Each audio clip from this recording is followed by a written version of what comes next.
Hello and welcome to The Lens with me, Sarah Travers. The Lens is a business in the community podcast in partnership with One Young World. Absolutely delighted to be introducing our guests to you today. They are Andrew Troup, who is the Chief Impact Officer, YourCause from Blackbaud, which is part of a global software company that builds technology specifically for organisations working for social good. And our second guest is Ali Mehdi, Senior Director, Heritage Lab, which is a social enterprise developing AI-powered tools to preserve and promote languages. So excited to get talking to you today. And in this episode, we'll be discussing tech for good in a changing world. To find out more, let's get stuck into the conversation. Andrew, Ali, you're very welcome to The Lens. First of all, we always like to get everybody on the same page, so we find out a little bit about our guests and their background. And Andrew, if you wouldn't mind sharing a little bit about yourself, your career to date, a little bit about Blackbaud too, for those of us who don't know. How did you get to be Chief Impact Officer, and what originally drew you to the intersection of technology, impact and philanthropy?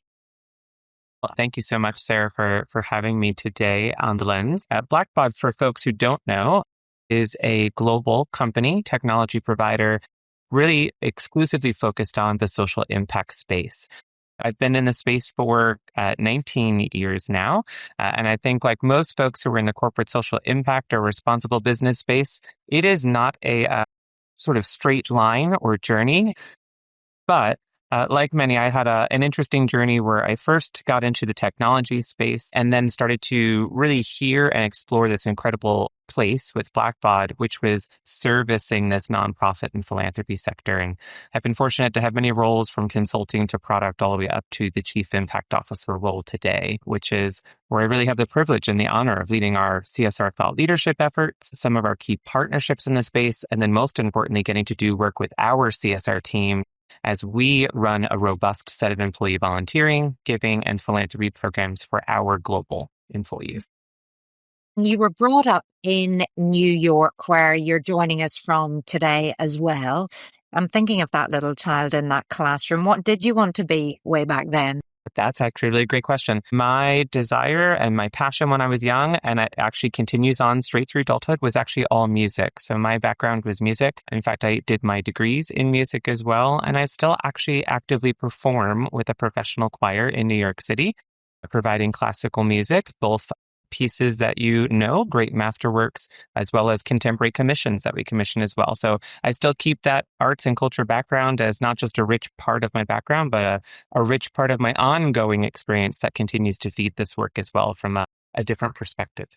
Music is the food of life. Fantastic. Lovely. Thank you for being here today. Ali, tell us a little bit about you. I am really excited to learn more about Heritage Lab and the fact that you realized that technology, specifically AI, could play a role in preserving Indigenous languages. Where did all of this come from? So I started off as a biologist. My background is in biology and applied AI. So I've been dabbling in the field over the past 7 to 8 years now. I got an opportunity to work in Nunavik. Nunavik is in Arctic Canada. I got a contract there for a few months as a teacher, and I ended up staying there for 5 years now.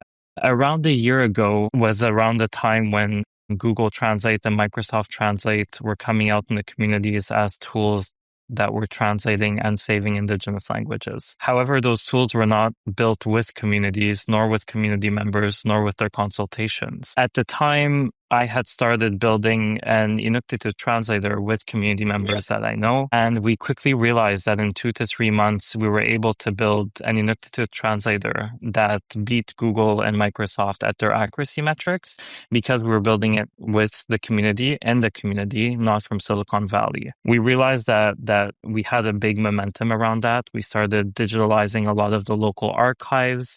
We started building these historical search tools where you could ask questions about your community, about your history, and get answers back in your language and in English and French. So we realized that we needed a structure to hold this. No one wanted to make profit off of this. So a nonprofit was founded up here in Kuujjuaq with the goal of creating language tools for Indigenous communities because it's a race against the clock. English predominates and overwhelms our social medias. We need an alternative, and we need more digital presence of Indigenous languages and to reach the youth where they're at. And where they're at is social media. So we built this vehicle called Heritage Lab that has a mission to support Indigenous languages, starting in Nunavik and extending to different parts of the globe. So we've been getting outreaches from Peru, from Greenland, from Japan, from Indigenous communities around the world to replicate the model that we're building in Nunavik with their communities. And that starts with translation technology, it moves into voice technology, speech synthesis, archiving materials, and also making sure that those materials stay safe in the communities. So you've talked there about your work in Nunavik with the Inuit, and I believe you've reached over 15,000 Inuit in Nunavik. What about other Indigenous languages as well? Is it the same potential to do this for, I don't know how many Indigenous languages there are in the world? There's thousands of Indigenous languages, and we're working with communities where there's only 10 speakers left. So it's really a race against the clock of what can we do here and now in terms of preserving the recordings, making sure those recordings are safeguarded. How can we rebuild the grammar rules? How can we rebuild and preserve the linguistics, the terminology that community members use? And then, so for example, those communities we would be reworking on educational curriculum so that the next generation have access to learning material like a Duolingo in their language. Figuring out our scaling strategy, but it's a race against the clock because we've only existed for 14 months. This started at One Young World last year, so it's very exciting. Very exciting, but as you say, gosh, now it's just taking off, isn't it? It's growing legs and arms. And here is an example of tech for good, which is what we're talking about. Is it specifically AI that has allowed you to do what you're doing now? So we have certain tools that are AI-based, like our translator, our voice technology, those are AI-based tools. AI also allows us to make our workflows more efficient. So we're able to create these solutions to move forward much more quickly than we would have if we did not have access to AI systems. When I say AI systems as well, it's not just Google's AI or Facebook's AI, but it's also using small scale, free, open source AIs. So you don't have to depend on the big guys to be able to do what you do. But we also develop small-scale AIs in-house that make our workflows more efficient. And we're starting to see more and more of that. Goodness. Andrew, whenever you hear about this, obviously you're both using tech for good. That's at the core of Blackbaud as well and what you do. But, you are a global technology company. Whenever you hear about this mission-led social enterprise, what does it make you feel?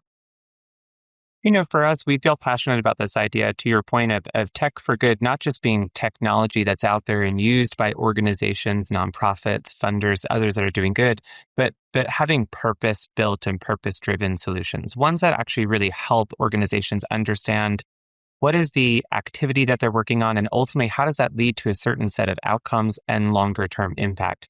It's really about where is that opportunity to use the technology to support the work that we're doing, right?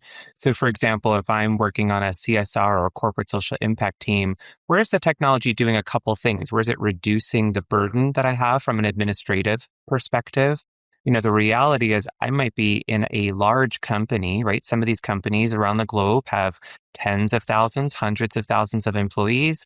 But if you look at their responsible business or their corporate social impact team, it's sometimes as small as one or two people, right? It's a small but mighty team that needs the technology to support the incredible work that they're doing to engage their employees around the globe in giving back.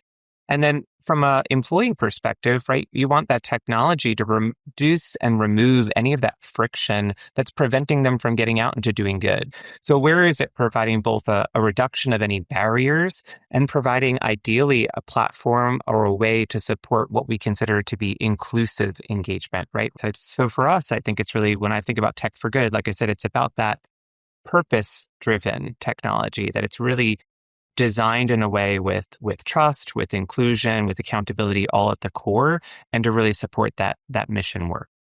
And charities and social impact are under real pressure at the minute. Funding has really been slashed. So this is a huge opportunity for organizations to survive, meaning they can continue to do the work that they do, but stay connected perhaps, or have the tools that they need.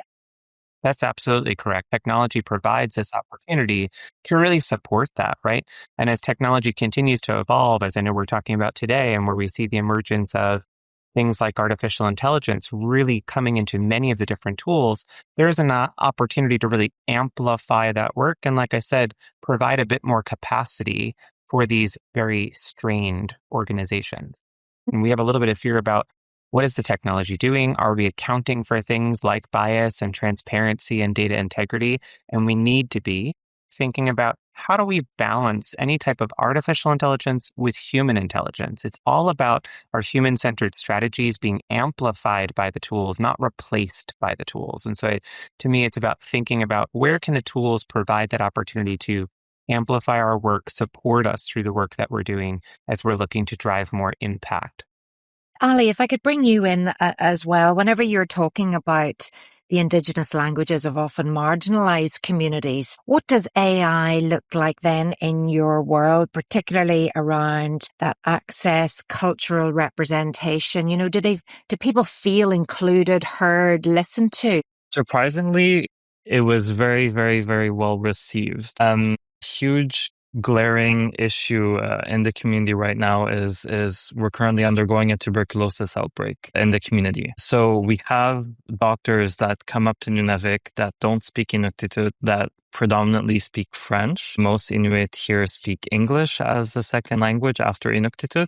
So there's a huge barrier in terms of communication. There's a huge stigma around going to the hospital, getting services because of the colonial history and background that occurred in the region and is still occurring. So you don't necessarily feel comfortable or safe going to a hospital and asking for service and discussing this very stigmatized disease.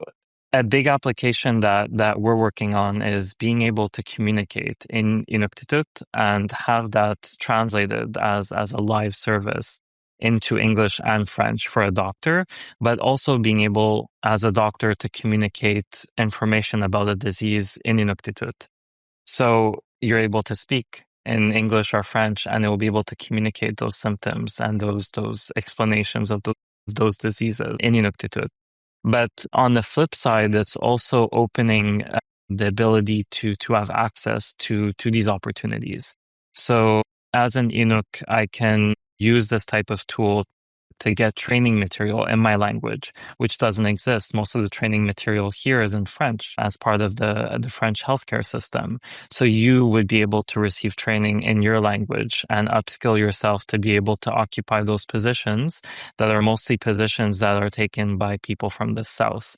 The South being everything under Nunavik for the region. So it's opening that wider access to opportunities. And it's also reducing those barriers when it comes to being able to communicate. I should be able to communicate in my language and receive healthcare information in my language. So it's really about reducing those barriers and increasing opportunity.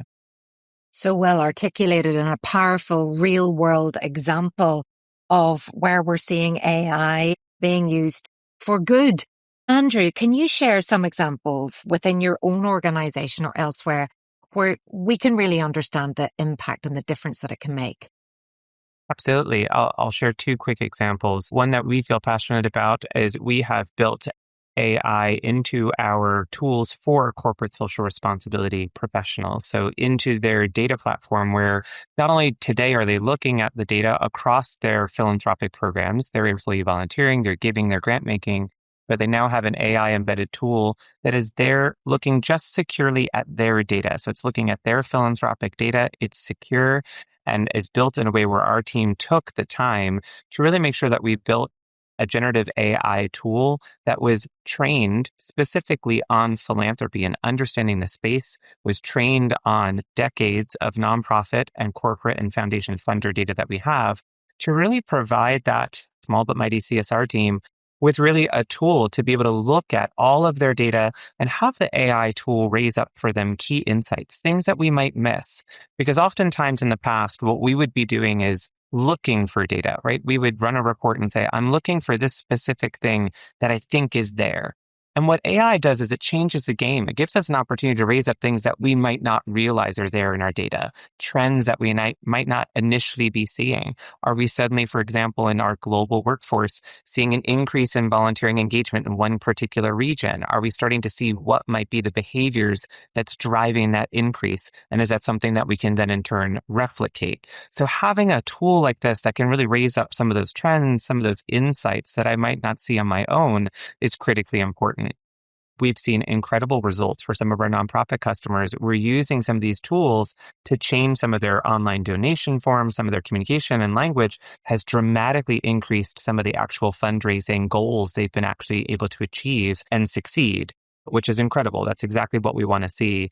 And on the CSR side, some of these incredible insights, like I said, starting to see where you're seeing trends where you might have those employees volunteering or giving more in one region versus another, has led to them being able to look at where are there opportunities to potentially roll out different programmatic changes to drive more engagement in their programs, which ultimately leads to more impact in those communities where they're leading those programs as well. Whenever we're talking about data, people do get nervous, and you've used the word twice there in your previous answer, secure. And I suppose that brings me back to the risks again of AI, bias, mistrust, misuse. I'd love to share with our listeners today your experience of how you're mitigating the risks of AI in your work, to share that best practice, and what you believe businesses must do to build trust when deploying AI-enabled technologies responsibly. So, Ali, if I could go to you for that one. The first big idea or approach is to not put AI into everything. You don't need to put in AI into everything. Not everything needs AI in it. You don't need an AI to do basic arithmetics. You don't need an AI for a dictionary tool. It's using AI when you have to, when you have so much data to process, when you have insights to extract from those data sets. That's where AI is a great use. As an AI organization, we try and focus on avoiding the use of AI when possible. We try to avoid using AI to create art. We want to support local artists. We want to support local community members that are doing terminology gathering.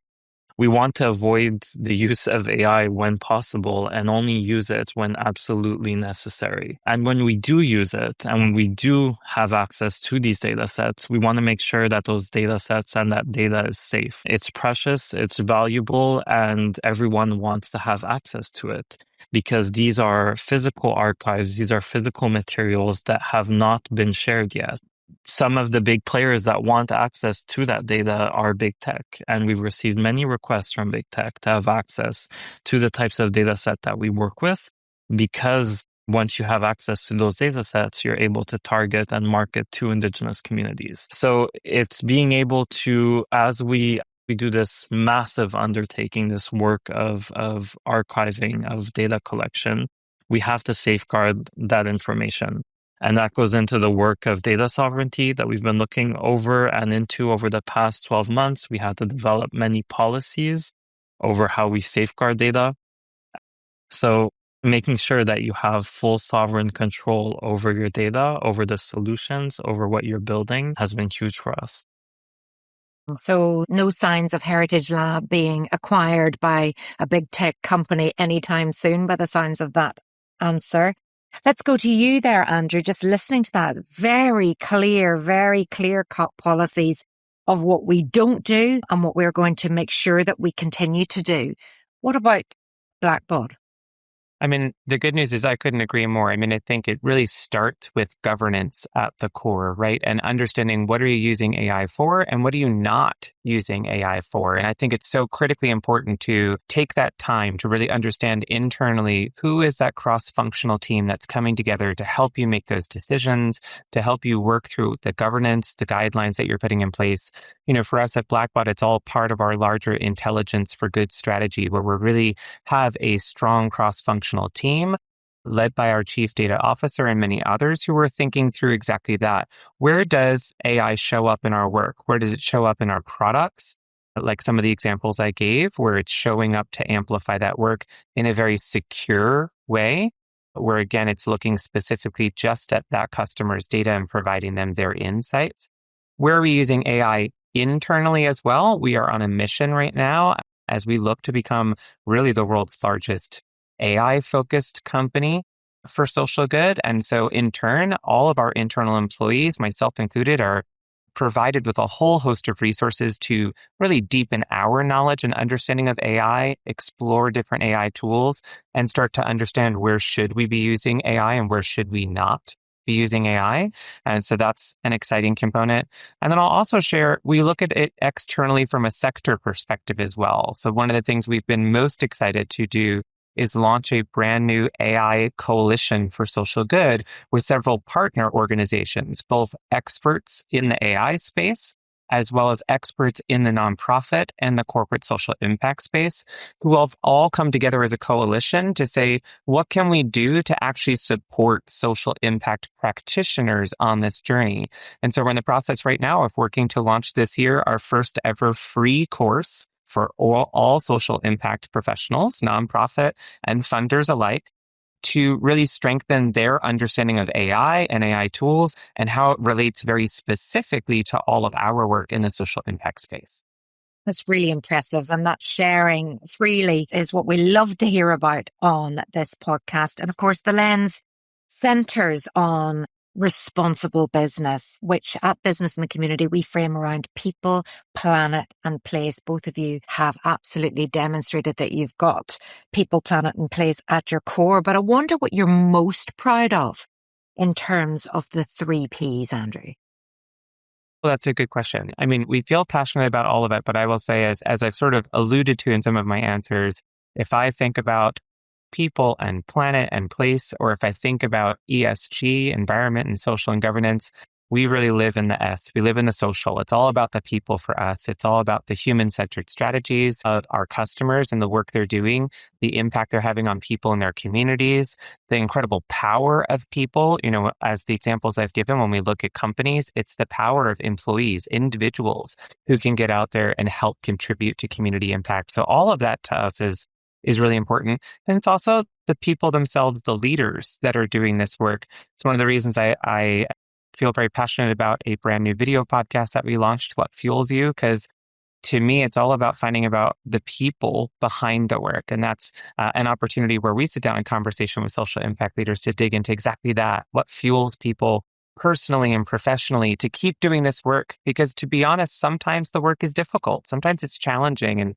what fuels us to keep going when those challenging moments come? So for me, I'm sort of most proud of the fact that we center people really in everything that we do. Well, I suppose I should ask that question of Ali. Ali, what fuels you to keep going when it comes to people, planet and place? For sure. I'd like to echo Andrew's point on people. We're really about people first. None of us have slept over the past 14 months. We're all incredibly driven. Over the past few weeks, we've been doing voice recordings to create synthetic voices of 6 community members. That work was supposed to be done over 2 months of recordings. The community members that contributed to the project ended up doing recordings for 12 to 14 hours per day when they were supposed to be doing a couple hours a day. It's been absolutely phenomenal to see how driven everyone is over the preservation and revitalization of their languages, and to see the excitement that we're able to do this under this social sphere, under this social umbrella of just wanting to make positive impact. And it's been a great feeling. And you know what? I think we need to add 2 further principles there to the 3 Ps. It's purpose and passion, which you both have. I've been hugging the questions here. At this point, I would love to see if you would like to ask each other about any particular aspect of each other's jobs. Ali, have you got a question for Andrew? I'm always very curious into how do you, we all know the scandal here in Canada. People have been getting discounts by chatting with our Air Canada bots and getting free airline tickets. It's always difficult to safeguard your AI systems, make sure they don't hallucinate and generate rubbish. How do you do that? How do you safeguard your systems and make sure that they're up to your standards? It's a great question, Ali. I mean, there's so many elements that go into it. One has been really taking the intentional time to think through the development of any of our AI solutions, anything that we're embedding into our own solutions, and being thoughtful about how are we doing that. As I mentioned, as we built some of those solutions, we did that in partnership with some of the great providers out there, some of the AI providing technology out there. But we did it in a way where we said, we need to make sure that this is a system where we can understand, we can test, we can make sure that it's looking specifically only at the philanthropic data that we have, that we're creating these opportunities that as we're learning and testing, if it is hallucinating, why is it hallucinating? Where can we make some adjustments? For us, piloting is so critically important, as I know it is for many organizations, right? Making sure we pilot, get very direct feedback from some of our pilot customers to understand what's working, what's not, to make sure we can continue to refine and iterate as we go. But I think the biggest thing for us has been making sure that we're being so intentional and thoughtful about the design and not just saying, yes, there's a lot of AI tools out there that we could use that might be faster, might be more expedient, but they might be a little less secure. They might not be as clean from a bias mitigation perspective, and avoiding those, right? And making sure we're taking the intentional route of thinking through each of these potential scenarios as we look at AI tools that we leverage and then develop with. So I think that's been the key there. Okay, I'm wondering, Andrew, if you would like to ask a question of Ali. I would love to, but Ali, I'm going to go in a slightly different direction. I would love to build on the what fuels you question that Sarah asked you and talk about what fuels you, Ali, as a person. What's driven you to the work? Because you've talked about the incredible work that you're all doing, but I'm curious about you specifically and what's driven you into this work and keeps you passionate when times get a little challenging. That's been another One Young World pivot moment that we had during my first summit that was here in Montreal. So before Heritage Lab, we had started a biotech nonprofit where we were doing automation for labs where you could take a picture of your microscope's scene and get ideas on your blood count, your blood health, count the bacterias. It had started to gain a decent amount of traction. We were going to conferences, we were presenting, and very quickly we were academics. So in our mind, we wanted this to be a for good project. We wanted this to help support faster medical tests. And we started presenting at conferences, and our biggest clientele would have been the pharmaceutical industry. And for them, their idea behind this was, well, now we can replace our lab technicians. We don't need our lab technicians anymore because we can use a tool like this. So it was a huge clash in our internal ethics. We were a for-profit corporation under that project, and it really left a sour taste in all of our mouths. I had left that project behind. I was working on this translation system. At the same time, I went to the One Young World Summit, which was very themed around Indigenous culture and Indigenous expression. And we saw the motivation and the drive and excitement around that. And so it was very easy to put on the good guys hat. It's always easy to be the good guys and fun. So that's really been our drive. I personally want to learn Inuktitut at some point with the tools that we're developing. It was that clash of the for-profit world to want to pivot into this very fulfilling, falling asleep at night, feeling very satisfied and content with yourself. That's been keeping us going. It's great. Thank you so much for sharing. It's our lived experiences that really drive who we are, right? We're down to the final two questions that we put to all of our guests here on The Lens. And one is, I suppose, building that bookshelf, or that, I suppose, we call it the book club here in The Lens. We want our listeners to read something, a piece of research, a report, listen to something that has inspired you to be more responsible. Could you share with us, Ali, what that might be? We get inspired a lot by an Indigenous coalition that was founded in Montreal a few years ago, that being Abundant Intelligences. They've done a lot of work in terms of imaginaries, which is imagining what the future of AI looks like from an Indigenous perspective. The work, the articles, the publications that they've been doing in terms of Indigenous imaginations around the future has been absolutely incredible. Very interesting reads, and has really been having us rethink how we build our AI systems and how we move forward. Kind of things have they been imagining? Well, one of their projects, which was really cool, was creating sentient Roombas. So putting AIs into Roombas and seeing how they interact in a physical space. Okay. So there's a lot of very interesting and funky experimentation going on there. Liking the sound of that. Thank you, Ali. Andrew, same question to you. What would you share with our listeners? Absolutely. I mean, I think one of the things we feel passionate about is learning from each other, learning from the data, learning from trends that we're seeing. We're very fortunate that we often get to do some research with some of our key partners in the space, like chief executives for corporate purpose or the Association of Corporate Citizenship Professionals, which we appreciate. But we also launch every year, and I'd encourage everyone to check it out, our own YourCause from Blackbaud Global Industry Review. It shows the actual trends that we're seeing in employee volunteerism and employee giving, in grant making across the globe, and really gives you an opportunity as a professional to dig in and see things that we've been seeing over the past couple of years that are, I think, hopeful and heartening in these moments. For example, volunteerism engagement has been increasing. Folks might be volunteering in smaller increments. We're seeing a lot more sort of micro volunteerism, smaller amounts, but more folks are actually doing that engagement, which is incredibly heartening. We've also seen giving engagement remain steady, which is really heartening in this current global moment, where I know for a lot of folks, what's top of mind is challenges with cost of living, challenges with where we are with prices. So knowing that folks are still giving back really, again, is quite heartening. So I always encourage folks to check out that global review we launch each year, mid-year. And the past 2 years, we've actually been doing some spotlights. We've done a UK spotlight 2 years running, and excited to do that again this year, which digs in specifically to some UK trends. And this year, we're also launching a Canadian spotlight. So Ali, keep your eyes out. There'll be a Canadian spotlight specifically to see what are some of those trends in employee volunteerism, giving, and philanthropy in Canada as well. Useful and sounding really positive. Okay, finally, I'd like to put this question to each of you. As responsible leaders working at the forefront of technology in different ways, what is one thing you're personally committed to doing more of or less of in the coming year to ensure technology delivers positive social impact? Ali. It's a big burden and responsibility on our shoulders for the work that we both do. There's a huge work of advocacy that needs to take place. It's making sure that we're using these tools in a correct and proper way when we need to use them. So we don't always need to use AI, but when we do need to use it, we need to use it responsibly.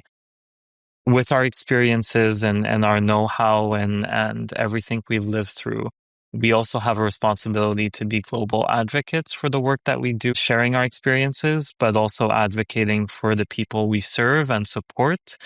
I think, as in our personal experience with Heritage Lab, as we gain momentum, as this ship keeps on sailing faster and faster, we do want to increase our work in terms of advocacy and making sure that our voices are heard, that the work that we are doing is heard, that there are alternatives out there, that there are social projects, social initiatives that support the work that we do. So focusing a lot on opportunities like this to express ourselves and to share what we do is going to be very important over the next year for myself. I would love to hear more from you, Ali. You're doing amazing work. Andrew, same question to you. Yeah, very similar to Ali, and I'll build on that. I mean, for me, it's that same personal commitment to advocacy and education. I mean, I think it's so important that we are advocating specifically for the social impact space, for folks to have access to education to understand what all of these AI tools are and the implications of using them, to understand how they can amplify their work. But as we've been talking about today, where we need to be cautious as well, and where they have access to that education, to skill. These are new technologies for all of us, and we want to make sure that the social impact space doesn't feel left behind in understanding these tools, being able to use these tools. So advocating for not just the use of the tools in our space, but for the education of our actual practitioners in this space as well. And most importantly, then raising up those success stories that we're sharing. Where is things, technology, AI, really amplifying the incredible work that we're doing across this space to drive more opportunities and ultimately to drive more impact in our local communities. There you have it, everyone. Two fabulous guests talking all about tech for good in our changing world. Thank you so much, gentlemen, to Ali Mehdi, Senior Director, Heritage Lab, and to Andrew Troup, Chief Impact Officer, YourCause from Blackbaud. Thank you so much. It has been a joy talking to you. I hope you've enjoyed listening. And if your business would like support to understand why responsible AI matters, please do check out our website, bitc.org.uk. Just search for BIT's Responsible AI Framework and you'll get all the answers there. Thank you so much for listening. Spread the word, get people to listen to The Lens, and do tune in next time.